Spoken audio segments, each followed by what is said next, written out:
আপোনা সকললৈ সহস্ৰ প্ৰণাম জনাইছো। ক্ষমাও বিচাৰিছো, মই থিয় হৈ কথা ক'ব নোৱাৰো, দুআষাৰমান বহি বহিয়ে কম।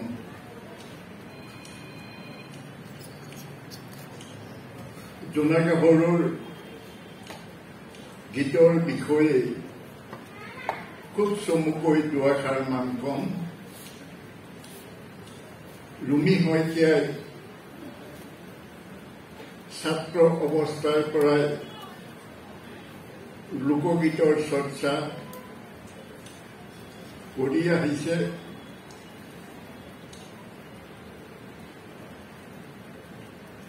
তেওঁৰ উজনি শুৱনি সুৰ বুলি এখন সংগীতাই লক্ষ্য ডিব্ৰুগড় ৰেডিঅ' চেণ্টাৰৰ পৰা বহুদিন ধৰিয়ে বাজি আছিলে। সেই সংগীতা লক্ষ্যখনতে উজনি অসমৰ সিঁচৰিত হৈ থকা বহুতো সুৰ সেই সময়তে বহু লোকে নুশুনা তাত সন্নিৱিষ্ট হৈছিল। আৰু এই জোনা গাভৰুৰ গীতো তেওঁ সংগ্ৰহ কৰিছে। জোনা গাভৰুৰ গীত বুলি আমি কৈছো, প্ৰকৃততে মালিকা কাহিনীমূলক গীত। পৰম্পৰা আছে যে অসমীয়াত এনেকুৱা মালিকাবিলাক গোৱাৰ আগতে সৰস্বতী প্ৰণাম কৰি লয়। ময়ো সেইকাৰণে সৰস্বতী প্ৰণাম এফাকি সেৱা এফাকি গাই লৈ আৰম্ভ কৰিম। আই সৰস্বতী ৰং ফুল মালতী তোমালৈ বান্ধি যাওঁ পাৰ, পহৰা কথাকে সোঁৱৰাই দি যাবা যেন উজানৰ নাৰ। জোনা গাভৰুৰ মালিকা কেতিয়া কোনে ৰচনা কৰিছিলে সেইটো কোনেও ক'ব নোৱাৰে। গীতত উল্লেখ থকা মতে গৰুচ ৰাজ্যখনৰ ৰজা বুঢ়া হোৱা জোনা জীয়েকেই তাৰ শাসন ভাৰ লয়। সেই জোনা গাভৰু সেই চৰিত্ৰটো আৰু আনটো চৰিত্ৰ গোপীচন্দ গুৱাহাটীৰ ওচৰৰ কোনোবা সৰু ৰজাৰ ৰাজকোঁৱৰ। আৰু তাত চিনেমাৰ ভিলেনৰ দৰে আছে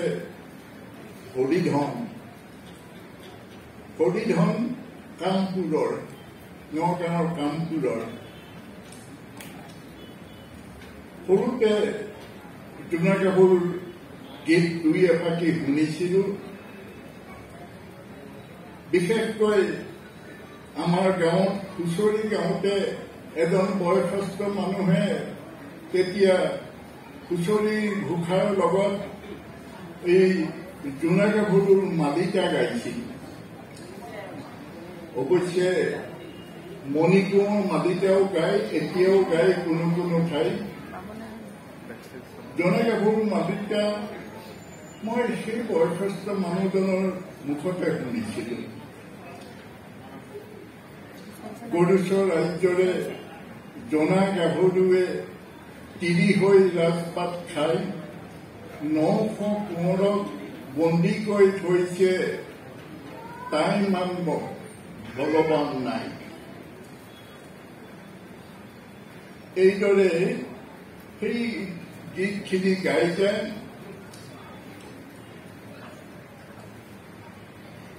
হৰিধনে জোনাৰ ৰূপ গুণৰ কথা শুনি জোনাক বিয়া কৰাবলৈ কৈছে। জোনাই কিন্তু সেই যে 9 কোঁৱৰক বলি কৰি থৈছে তাৰ কাৰণটো হৈছে যে জোনাই কেইটামান চৰ্ত দি থৈছে, কেইটামান প্ৰশ্ন উত্তৰ দিব পাৰিলেহে জোনাক বিয়া কৰাব পাৰিব। কলিধন ফেনটো যোৱা দি গৈ হেঁচাটো অহা দি ঘূৰি আহিলে চাউলবোৰ খাই। সেইকাৰণে কলিধনে গোপীচনলৈ মনত পেলালে। সৰুতে কলিধনে গোপীচনৰ লগত সখী পাতিছিল, গোপীচন বাহুবলী। সেইকাৰণে কলিধনে গৰুচৰ ৰাজ্যৰ পৰা চৰ গৰু খাই পোনে পোনে নাও মেলি গুৱাহাটী পালেগে আৰু গুৱাহাটীত নিজৰ সখীয়েকক খাটনি ধৰিলে যে এনেকুৱা এজনী ৰূপৱতী কুঁৱৰী আছে, সেই কুঁৱৰীজনীক তুমি আনিব লাগে। গোপীচনে কথাটো সিমান ভালকৈ লোৱা নাছিল, কাৰণ গোপীচনৰ দেউতাকে চকুৰি আনিছিল, চকুৰি কুঁৱৰী আনিছিল আৰু গোপীচনে আনিছিলে 9 কুৰি। গতিকে গোপীচনে সেইকাৰণে কৈছে যে মই নাযাওঁ। কিন্তু কলিধনে কৈছে যে নহয়, তুমি নগলে সেই 9 কোঁৱৰক আৰু কোনে মোকলাব। সেইটো কথাত গোপীচন মান্তি হৈ কলিধনৰ সৈতে দুয়ো গ'ল। কিন্তু ঘাটৈয়ে পাৰ কৰাই নিদিয়ে, যিহেতু ঘাটৈয়ে বহুত কোঁৱৰ, সেই 9 কোঁৱৰ লুইত পাৰ কৰি দিছিলে, লুইতৰ সিপাৰে যিহেতু গৰুচৰ ৰাজ্য।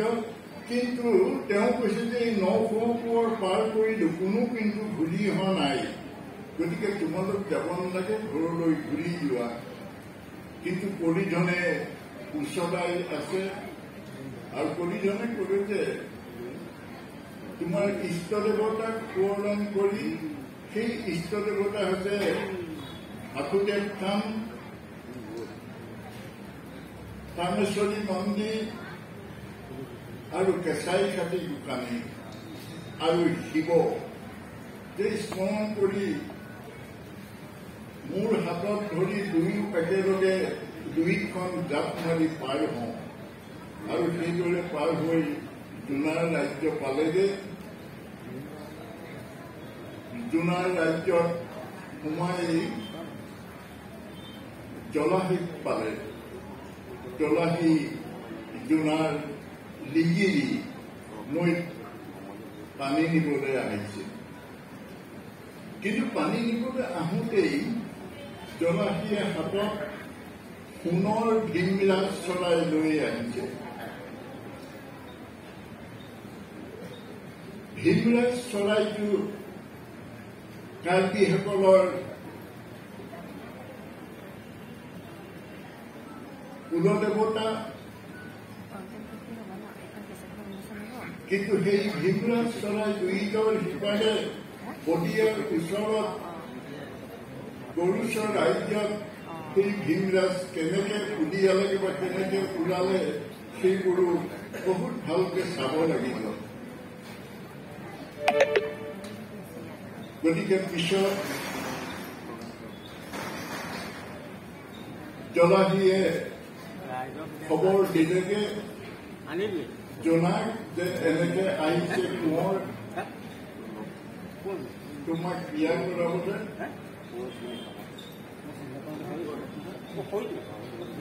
তেতিয়া জোনাই ওলাই আহিলে আৰু প্ৰশ্নকেইটা কৰিলে। সেই প্ৰশ্নকেইটা, প্ৰথম প্ৰশ্নটো আছিলে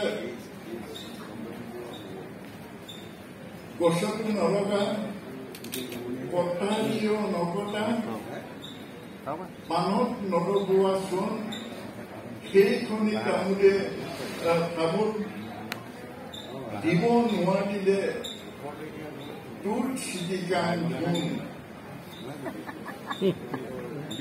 কিন্তু কমিশনে ইষ্টদেৱতাক গৌৰৱ কৰি সেইটো সম্ভৱ কৰিলে। তাৰ পিছত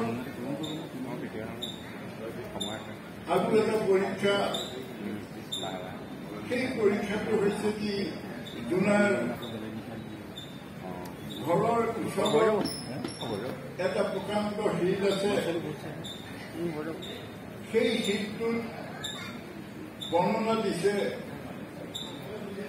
ক্ষুদ্ৰ শৌচ কৰি, তাৰ মানে সৰু পানী চুই অৰ্থাৎ প্ৰস্ৰাৱ কৰি সেই শীতটোত বহু বহু হ'ব লাগে। সেই ক্ষেত্ৰতো মোৰ ভাল লাগে। আমাৰ বয়সস্থ হ'ব লাগে, প্ৰস্ৰাৱ কৰাত সৰু পানী চোৱা বুলিয়ে কয়, কিন্তু তাত বৰ্ণনা দিছিলে ক্ষুদ্ৰ শৌচ বুলি। এনেকৈ সেইটো থল। তাৰপিছত আনটো পৰীক্ষা হৈছে লোহাৰ ঢেঁকী কাঠৰ কোঠাৰে সমানে দুফাল কৰিব লাগে। দুফাল কৰিলেই নহ'ব, ধৰ্মৰ তজুত জুখিলে দুইফাল সমান হ'ব লাগিব। ঠিক সেইদৰে